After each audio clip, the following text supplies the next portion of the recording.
আমাদের নরেন্দ্র মোদীজির মন কি বাত অনুষ্ঠান সারা ভারতবাসী গভীর আগ্রহে অপেক্ষায় থাকেন প্রতি মাসের শেষ রবিবার দিকে যে প্রধানমন্ত্রীজি কি বলেন।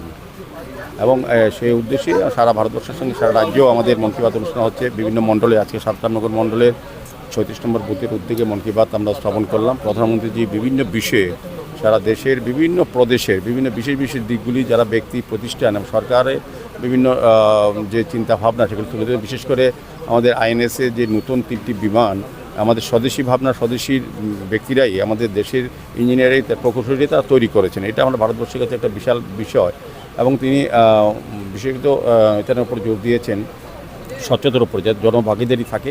আর একটা বিশেষ দিক বলেছেন যেহেতু সামনে আমাদের গণেশ পূজা গণপতি বাপ্পার অনুষ্ঠান হবে, সেগুলি মূর্তি তৈরি করার ক্ষেত্রে যাতে স্থানীয় মাটি ব্যবহার করা যাতে সহজে এটা বিলীন করা যায়, যাতে প্লাস্টার অফ প্যারিস দিয়ে কোনো মূর্তি কেউ না তৈরি করেন বা পুজো করেননি। এইভাবে তিনি কেছেন। তারপর আসাম, নাগাল্যান্ড এবং বিশেষ করে আমাদের দেশের যারা যুবরা বিভিন্ন ক্ষেত্রে সাফল্য অর্জন করেছেন, গোল্ড মেডেল অর্জন করেছেন বা বিভিন্ন পদক পেয়েছেন, তাদের সাফলতার কথা তুলে ধরেছেন। যুবদের বেশি অংশ মাত্রায় ক্রীড়াক্ষেত্রে অংশগ্রহণ করার জন্য উনি আবেদন রেখেছেন। বিশেষ করে নাগাল্যান্ডের আপনার ওই বেবি লিগ কিংবা যে ফুটবল এগুলি তুলেছেন।